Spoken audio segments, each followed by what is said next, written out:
I'll be looking at the standards a little bit. This is where Florian did a lot already, so I'll skip that quickly. About commercials, about what it means for the workflow, and some conclusions here. So this one you've seen before. We want to get away from peak level normalization and arrive using loudness normalization instead. That's the goal. So loudness is subjective. So as Florian also said, listeners actually weigh a number of factors differently. So all of these influence how loud we all think a program is: the sound pressure level, the frequency contents, and the duration of a sound.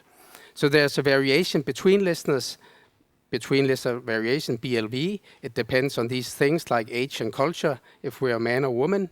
There's a variation within ourselves. It can depend on how alert we are, our mood, how much we've been drinking the night before, things like that. Variation in reproduction equipment. So all of this, you have to use very solid statistics to be able to say anything about loudness in general. And our listening tests, many of these were done systematically together with McGill University, and we have George representing McGill here today. So we did many, many tests at McGill, thousands of listening tests. And I'll briefly show you the results from that. These are different loudness models here at the bottom of the screen. This is the one that is chosen by ITU and EBU. But what you're seeing here are other models that are not nearly as good. And by having, for instance, the blue indications here spread out, it shows you that there's a lot of disagreement between the loudness model and the human listeners. So the ones to your left here, where you can see a lot of blue at the bottom of the screen, shows you there's a good correlation between listeners and the loudness model. And this one you can see has an average subjective deviation of around 0.8 dB. So you actually have to be very alert over the course of an entire day to be able to outperform this loudness measure. Maybe you can do it when you're fresh in the morning, but I'll bet you that after 2 hours, the loudness measure is better than your ears. So this is the weighing curve. It's actually using the green curve from here, and then it follows the blue line up here. And the other curves are like the ones we know, like C weighting here, and B weighting here, and A weighting here. So Florian has been through all this. We have the high frequency curve here, the low cut here, the power, and this is also relating to some of your questions before. We are not summing, the signals are not summed like audio signals. You sort of extract the power of the signal of each channel before summing them. So it doesn't make a difference if left and right are completely out of phase going in. You would still sum the power of the two signals. And we have different gain correction factors, so the surrounds are weighted a little bit higher. So all of that, as we've heard also, means that only at one certain precise frequency, 1 kilohertz, we get some numbers we can sort of recognize. So if you look at the calibration of the standard, if you're using a 1 kilohertz tone, input at minus 20 dBFS, mono to one of the front channels, you get minus 23 out of it. But if you input a stereo signal, you get the same value out. So it sums the same way like speakers ideally do in a room. So of course, in a room where we have here with a lot of reflections, we cannot take all of that into account. But you know, with speakers, normally they sum uncorrelated signals by 3 dB every time you double the number of speakers. So that's basically the whole essence of this measure. I want to make it clear that loudness is of course not the same as speech intelligibility. So if you have different, like I'll be playing you 3 identical tracks here. The one which is frequency changed a lot in frequency response, the next one with some more reverb, and the third one normal. And they're more or less the same in loudness. And you'll be able to hear that the speech intelligibility is certainly not the same as loudness. No, a little bit louder. That's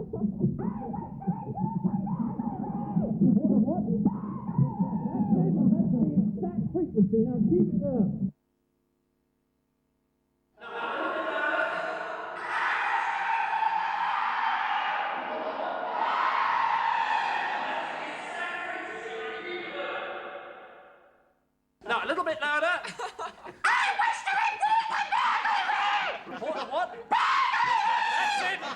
exact frequency. Now keep it up. We went to investigate and find £5,000 stolen! Well, I'm afraid I'm going off duty now, sir. Could you tell Sergeant Foster? I was sitting at home with a friend of mine who kindly said... Excuse me, sir, but why the funny voice? I'm terribly sorry. I just got used to talking like that to the other sergeant. Oh, I'm terribly sorry, I can't hear you, sir. Could you try speaking in a lower register? I wish to report the loss of £5,000. £5,000? That's serious. You'd better speak to the detective inspector. What seems to be the trouble, Sergeant? And Monty could go on like that, of course, but it's great that they sort of, with this entire sketch, they're sort of nailing all of this, that we cannot just go from loudness to speech intelligibility. So,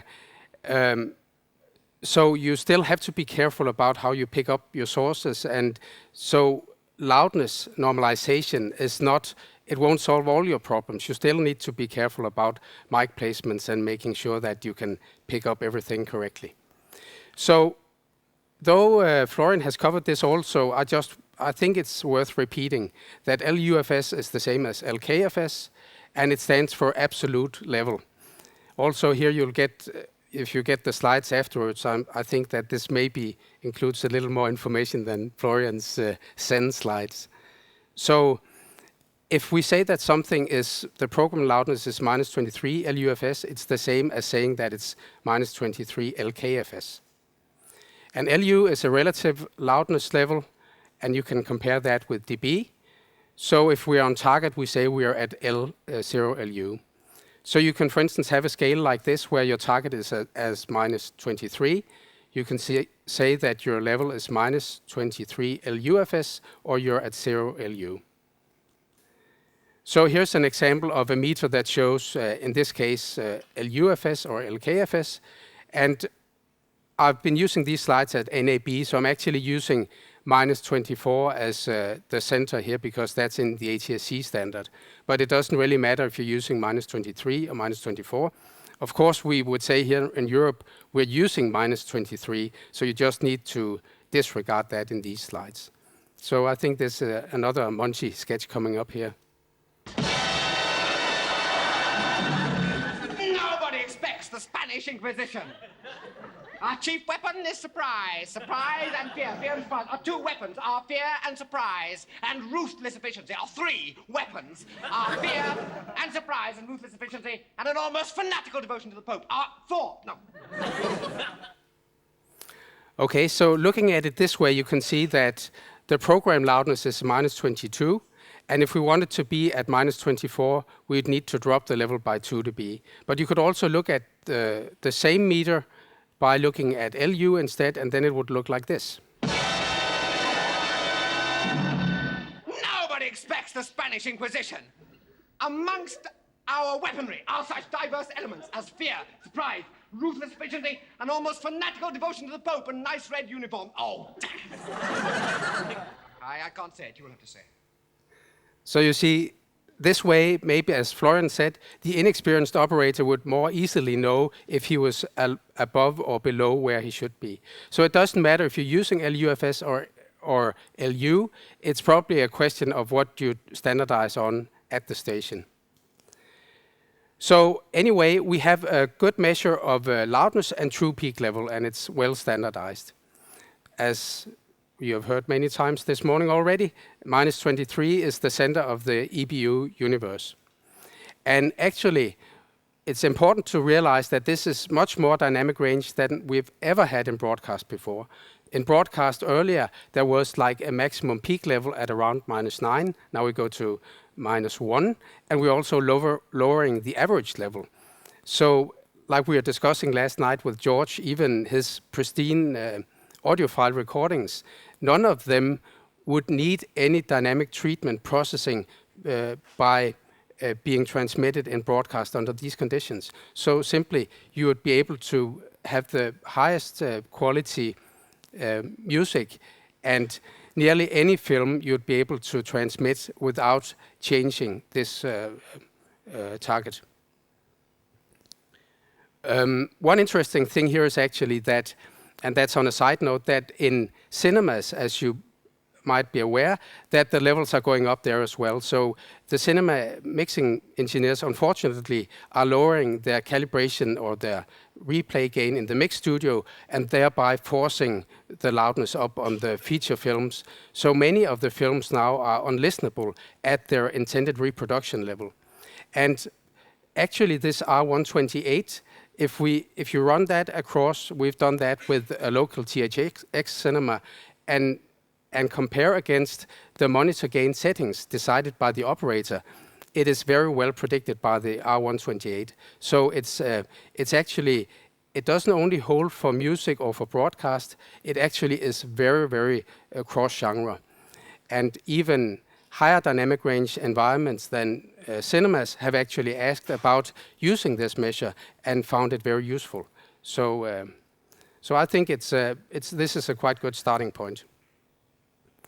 So if the target is -23 and we measure a program to be -28, we know that by adding 5 dB of static gain, we'll be on target on the average.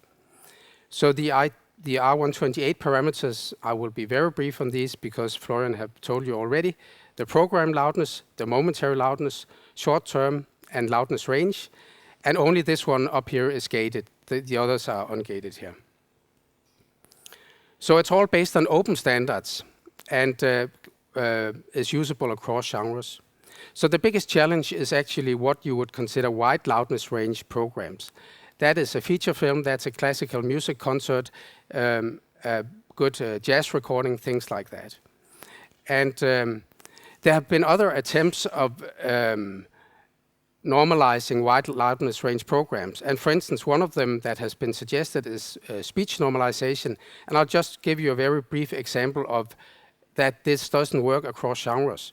So we have 4 programs here. We have a movie, we have a commercial, we have drama, and we have pop music, and they're all normalized to -24 in this case using speech normalization. And you can hear how easy it is to break a measure like this. You're here because you know something. What you know you can't explain, but you feel it. You felt it your entire life. That there's something wrong with the world. You don't know what it is, but it's there, like a splinter in your mind, driving you mad.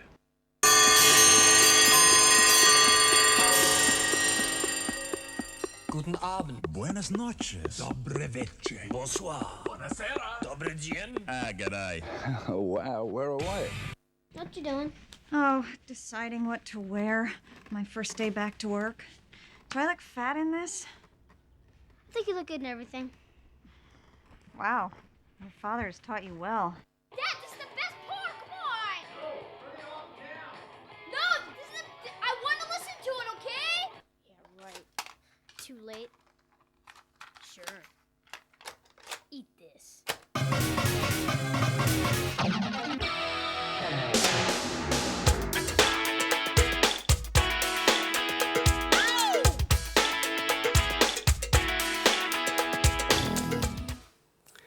So I think you can all hear that across genres, voice is not a very good reference point. If we, instead of this was a combination of what you could consider wide loudness range programs. That was the first one. That was the Matrix movie. That has a very wide loudness range. But for instance, if we have a new speaker, we might have a loudness range of only around 2 LU, the loudness range. And so I want to show you the consequence this would have on a gated versus an ungated measure. So the ungated measure, that's where BS 1770 started. And the gated one is where we're at now with the BS 1717-2 because they have adopted the R128 gating proposal. So ungated, you'll see that the average level would be around 28.7, minus 28.7, and gated minus 28.5, so an insignificant difference. So if we take an episode of Friends instead with a bit wider loudness range, you see there's about a difference of 1 LU, and you could consider this a standard or medium loudness range program, and also note that we are around this mark of a 1 LU difference between the ungated and the gated. So now remember, the United States are using -24, or they were recommended -24 ungated, and in Europe we're recommending -23 gated. So you'd actually realize here that on average medium loudness range programs, those two would be the same. There's a big difference, though, when it comes to a wide loudness range program. Florian showed you this distribution before. It's a matrix again. And you can see now that the gated measure versus the ungated, or the ungated here and gated here, gives you different results. So if you place a matrix in a gated environment, you'll attenuate it more than if you place it in an ungated environment. That's the consequence of this.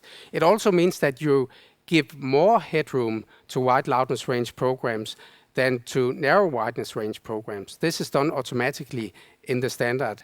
And this actually means that it's very difficult, even for a wide loudness range movie, to not sit at -23 gated without any processing.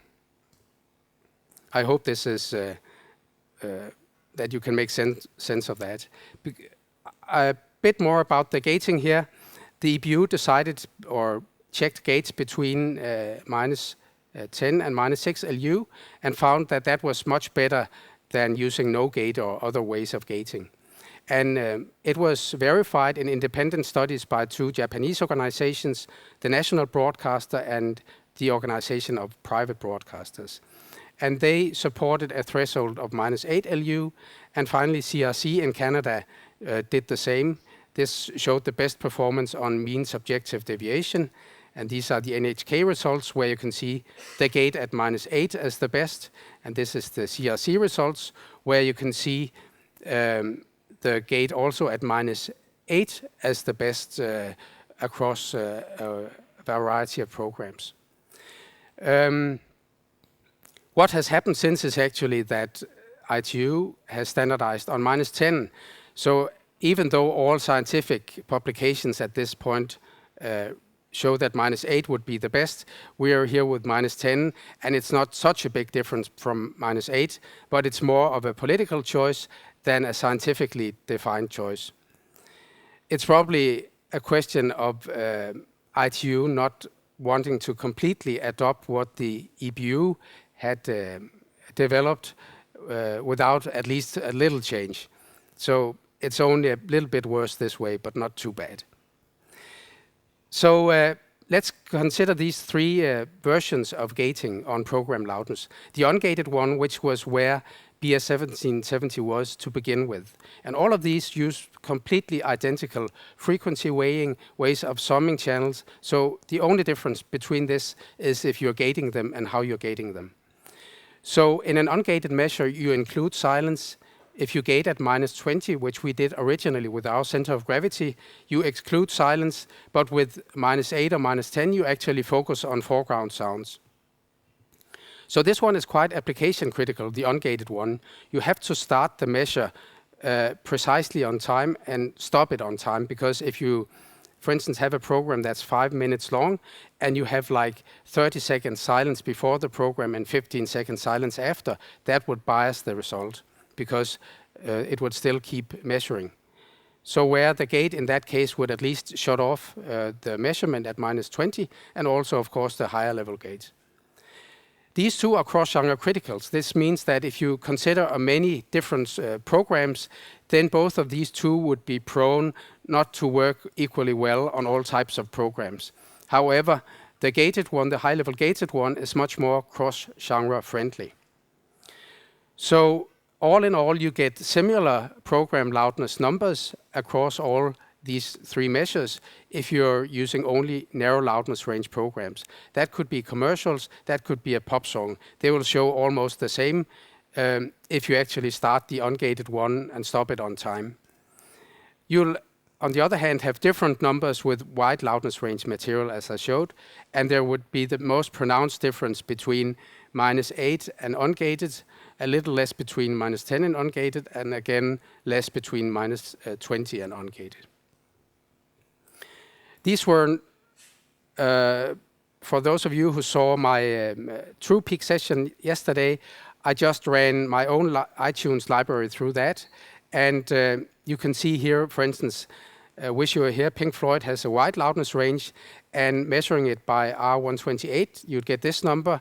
And with no gate, which is the original BS1770, you see you're around 2 LU lower. So you can see it depends quite a bit on the loudness range, how much difference there is between these two. The blue ones here are classical music, and these orange-brown ones are heavily processed pop rock. So actually it's interesting to see that Pendulum is with this high loudness range because it has a quiet intro, but otherwise is very, very loud, as you can also see from these numbers. And the playback, again, to the required playback, if you're using R128, you can see that the one that required the highest playback actually in my library was not a classical track, but Homeless with Paul Simon. And this one required 19.7. And you can see it easily fits the -23 without any compression. So one number we will get back to later is that iTunes actually normalized to -16 when you turn on Soundcheck. So that has some consequences, but we'll get back to that later. So this is the list now scrolling through, and you can see that many of the pop tracks or heavily compressed tracks will be at the bottom, the brown ones, because those are the ones that need very little headroom. For instance, Aerosmith here at around 7 dB only. So that's all of this is what we were through yesterday. And again, the same is true actually about feature films. That it's very rare that you find a film where you would need more than 23 dB of headroom using the R128 gated program measure. So it's also, of course, very important that we have transparent rules if we want to or try to normalize commercials at a station. Otherwise, the broadcaster will get uncomfortable because the guy producing the commercial could say, you have attenuated my commercial too much compared to this other guy. So we need to have transparent rules here. And it goes both ways, both for the advertiser and for the broadcaster. So for instance, if we consider a commercial measured ungated, this is a commercial with the low level to start with, and we look at what happens if we're using the ungated measure, then we can see the consequence here and in the program number down here, and I'll compare it with the gated one in just a second.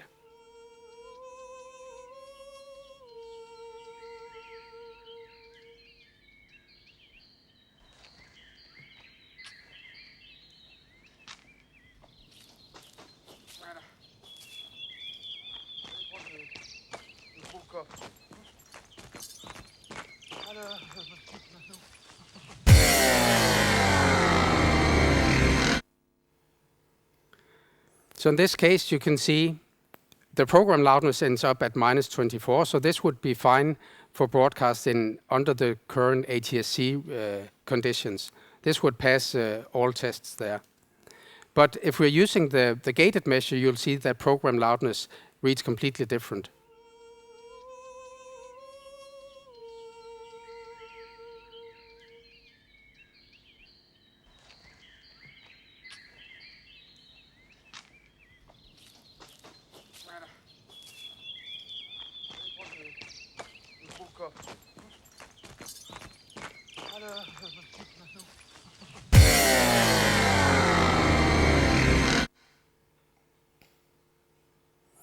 So you see now we have program loudness, the same commercial at -14.1. And so in this case, of course, if we were in Europe, we'd turn it down by around 9 dB down to -23. So you can see it depends. We have one commercial, and it depends very much on if you're using gating or non-gating in this case. So a measure without any gate is actually only effective on narrow loudness range programs, but not on a freaky commercial like this one. So how much loudness jump can we tolerate, or can the average viewer tolerate between programs? In 2003, there was an AES paper about this, And it was only recognizing the speech level. So if you had one program with speech at, say, -23, and the next program with speech at -18, you would only consider that difference in speech level and not all the other sources. And it wasn't based on BS 1770. So we repeated the study a couple of years ago and based it on 1770 and used a variety of music and commercials and measuring all sources. So we had tests with mostly speech, tests with mostly music and effects, and we did that thousands of times. And the results were that around 50% of the average user, if you have a systematic loudness jump, an increase of 3 LU on a program boundary, then you can expect half of your listeners to start adjusting the level control or reach for the remote, while loudness needs to decrease by around 6 LU for the same to happen. So we are more tolerant of the level dropping than the level going up. And this is the normal statistical fraction, that 95% would adjust volume if the loudness increased systematically by 5 LU or decreased by 8 LU. So any type of sound could actually trigger that level desire to adjust the remote, not just the speech level. And if one program at a junction is very wide loudness range, we also need to be aware that there's always a risk that this can happen. So it's not I'm not saying that you should restrict all wide loudness range programs. You just have to accept that even with very good normalization rules like this, if you cut in the middle, like a very soft matrix scene and have a very violent commercial, then you will generate a loudness jump that exceeds this. That's just, and I don't think you should necessarily process your way out of that or doing anything. I'm just repeating the facts here that this is what can happen. So actually the R128, I think Florian was a little easy on this subject, actually also even has a second line of defense against loud commercials. So you saw already that the gating was much better than the no gating.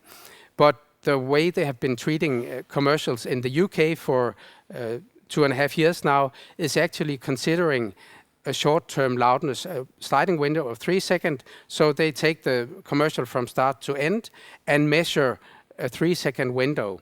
And if at any position of that window you're over a given number, then your entire program will be normalized based on the number you're too high. Maybe if I show it like this, it makes more sense. Say if in the US our target, because this is ATSC, they don't have the gating to help them.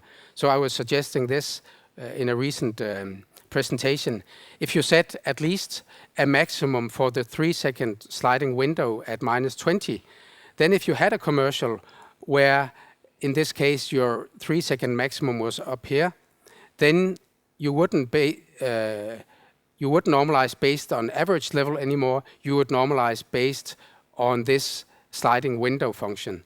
So this is a second line of defense, that you're not allowed to be too loud even for a short period of time if the program is very short. So that's actually very, very efficient. A few things about workflow. These are some, for those of you who might not have tried working with loudness metering and not in a live environment, and Simone asked the question before, can you even use the meters under such conditions? These are some of the results or the recommendations that early adopters are telling us and probably are telling Florian and other people in the EBU group as well. So if, for instance, if you want to end at -23, you don't want to be at -23 right from the beginning of a live program. You probably want to be a bit conservative, maybe start aiming at -23.5 or -24, something like that. Is that a question or is that a scratch? So that is a way of making sure that you can move up in level at the end of a program. So also, instead of considering loudness range too much when you're just listening to a program or doing a live production, then the sliding measure of loudness is actually a good help as well, and I will show you what I mean with that. So having a sliding window measure and program loudness side by side gives you a lot of extra information. of course, use your ears. And again, peak level meters, and peak level, I mean true peak level meters, you only use them to avoid overload. You don't look at them for 99% of the time unless you get a red warning somewhere. And then you move up to target level at the end of the program because it's easy to bring the level up. It's more natural to bring it up than to bring it down typically, especially in sports and game shows and things like that. So this is an example of live sports. And in this case, you can see we are about 8 minutes into the program here, and our loudness, the program loudness is right now -24.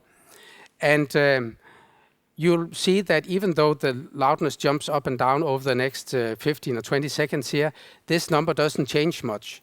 However, this one over here only shows you the last 6 seconds. So it's fully compliant with that one. You can say this one uses the same way of measuring, but without the gate. And it tells you just the local loudness. How loud am I right now? So in the radar meter, you know that -24 in this case, or it would be -23 if you had set -23 as the target, then that would be this bold line also. So every time you're up in the orange area, you're a bit too loud. Every time you're in the green zone, you're a bit too soft. And down here, you're way too soft. So the radar meter in combination with these two gives you a lot of information. But I'll show you later that maybe you can actually, in some cases, use only the numbers. At least that's what some of the video guys are doing right now. But have a look here at, you see this one changing still, while this one is more or less locked. So we are 8 minutes into the program, and let's see the developments here. Trixie Vorak, der sidder og kører alt ind lige nu for tyskerne. Og Judith Arndt på spring.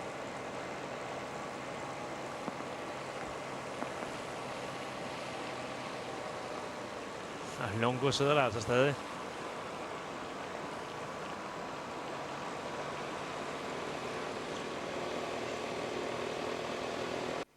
Okay, so if I stop it here, you can see that in this case, it's most of the foreground sound would be the speak of the commentators.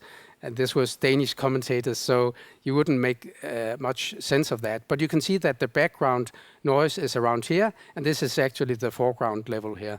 So the sliding measure doesn't only give you an indication of your current loudness, it also gives you an indication of the ratio between the foreground and the background sound. So it's quite informative.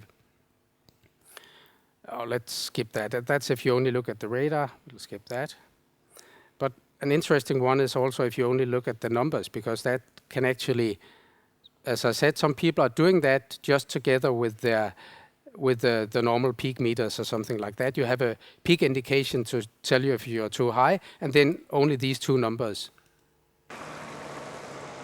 Trixie Vorak, der sidder og kører alt ind lige nu for tyskerne. Og Judith Arndt på spring.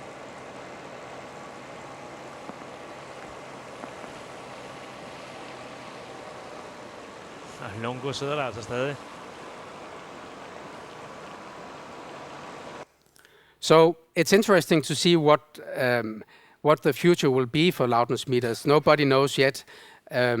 Of course, if you're this way of just looking at numbers, in my opinion, maybe it's not so intuitive as also having some graphical display, because we're using different parts of the brain to decipher what's going on. If we're looking at numbers, we are doing different things than if we're looking at graphical displays. That's, for instance, why pilots in airplanes also want graphical displays. They don't want only numbers, because they want intuitively to see if you're going way too quickly up or down on a reading, which is difficult to see if you're only looking at numbers. But we can't be the judge of that. We can only give you the tools, and you can use them in different ways. So some production guidelines here is that regular speech should lie in this area between -27 and -23. Foreground music should be a little bit higher. That's actually what we would normally want if you're mixing them in a program. Loudness range, don't set strict criteria for that, but get expectations cleared early in the process so the mixing engineers know what they should aim at. They shouldn't go way too low or way too high. And that way they won't be disappointed either if you need to restrict the dynamic range during transmission, if they have been way too dynamic or way to the other side, you can get back to the studio and say, try to correct this upstream, otherwise our processes will need to do much too much, and it's much better if you do it upstream than if we do it here. True peak level, don't go higher than 1 dB, true peak. You might need a little bit lower, actually for certain codecs, as we talked about yesterday. This one, yeah, calibrated listening in control rooms, Florian was around that as well. I wanted just to add that the old ISO standard, which I was brought up with, it's interesting to learn that there was a recent addition actually in 2003, and you can see that the curves are even more different than what we thought like 20 years ago. So when I went to school, we are using the blue ones here. And for instance, the consequences here is that, for instance, if you're at 40 dB SPL here, you can see you have a difference between 1 kilohertz and 63 hertz of now, according to the new lines here, of 34 dB. And for instance, if you were using the old standard here, you would be only, or the old definition of these also called Fletcher-Monson curves, only 20 dB. So we have found out that we're even more different than we thought or more sensitive to changes in average level than we thought before. So if we move up in level here to around -60, we have 26 dB of difference. If we move up to 80, we have 18 dB of difference, and louder again, we have only 11 dB of difference. So all of this is actually quite interesting, and also points to what George said yesterday, that of course we want to try different levels and see how the mix works at different level, but it's good for the consistency of your work to have a button you can push and say, okay, when I push this button, this is my reference level. Maybe it's 80 dB SPL or a little louder. Then every time you do a mix, and if your ears are fresh and all that, you probably have that same spectral curve taking into account. While if you sometimes mix at 80, sometimes at 60, sometimes at 100 dB SPL, then that would definitely show in the frequency or the spectral behavior of that mix. Oh, sorry. So transmission guidelines, we have to normalize programs at the station, and it should be done based on program loudness. So this is for the R128. Metadata, and I'm sure Mark will get back to this in more detail, and Richard later. I think the best solution right now is to use static metadata. Only change them if you're switching between, for instance, stereo and 5.1. If you're very daring, of course, you can switch to dynamic metadata if you're transmitting a feature film, and then just rely on whatever is the metadata of that film. But as I said, nearly all of your programs will fit fine at the -23 dB normalization point. In this case, you should enter always the target as the dial norm number, which means -23. That would be your normal dial norm setting if you're operating to R128 standard. Also remember in the AC3 decoder that it's not speech-centric. So even though Dolby calls it dial norm, it's actually the average level of the program. So fortunately, the DRC system in AC3 works regardless if it's speech or if it's music. So it's the average level of the program. So, and it's, even though, as I said, dialogue is in the name, it doesn't mean that it's a measure of dialogue or that the decoder takes any notice if the signal is dialogue or music or effects. So metadata is one more thing to go wrong, as many broadcasters say. Loudness range, Florian has covered that. I'll just skip that quickly. These are some examples we are giving, but they can be challenged. We think that for digital television, your loudness range should probably stay below -20. For analog television, maybe below -18. These are just rules of thumb, and it's not rigid guidelines or anything. Podcasts a little lower, and again, if you're producing specifically for the car, then unfortunately you probably shouldn't produce with a wider loudness range than around 6 LU. So yeah, some of the uses for loudness range, it's an objective measure of variations inside the program, and I'll skip this a little bit quickly. It also predicts if it fits the consumer requirements for a certain distribution channel. And the fingerprinting thing is actually to check that you're not changing the program downstream of the studio. This is an example we did. I visited Universal, where I took an episode of Desperate Housewives directly out of the mixing console. And in this case, I got this program loudness number and the loudness range here. But when it was transmitted, you can see the loudness range was actually down here. They only knew that something was happening to the audio, but they didn't know what was happening. And in this case, it turned out to be in the DRC system, where they couldn't switch off the DRC, basically. So 98% of the viewers or listeners, that's our assumption, depending on how difficult it is to switch off DRC, they would actually get this loudness range rather than that loudness range. So it's a way of checking that you have your program arrives safely at the consumer. So platform trickle-down process, Richard will go into much more detail here. So normalize first, and if you need, that's the main thing. The first thing is always to normalize based on the EBU R128. So this would denote -23. So your high performance or high quality platforms, you could have your full dynamic and loudness range going out there. But if you're going out on analog platforms still, you need to restrict the peaks and do pre-emphasis limiting, and maybe bring up low-level stuff also.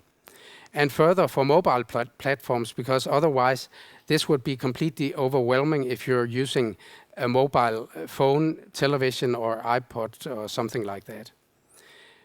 And here we come back to iTunes again, because even though we're at -23 on the high performance or HDTV platforms in Europe, you can see that Apple has chosen differently on Soundcheck, and for a good reason. Soundcheck sits at around -16 if you switch it on. So this means that the Apple system, actually, if you have a lower average level than -16, you may probably not be able to turn it up loud enough if you're like on an airplane or if you're in a car or something like that.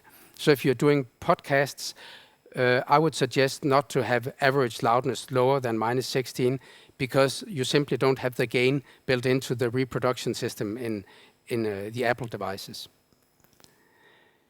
So what you could do here, if you remember my slide from before, you have your pristine high-end production here. And now you have to apply some peak limiting, and you bring up some low-level stuff. So now you get it into the right loudness range here. But then at the end, you can just boost it by a number of dB, because you have lowered the peaks by 11 here. So that's not a problem just to add a static boost now of 8 dB, and then you'll end at -15. You still do all the dynamics processing around the anchor point -23, so you won't disturb the audio more than necessary. So you do the restrictions here at the right place, and then you bring up level at the end, and you satisfy the pod devices and the mobile services very easily. Downmix, it's important, of course, that you try to get the sound same loudness before and after.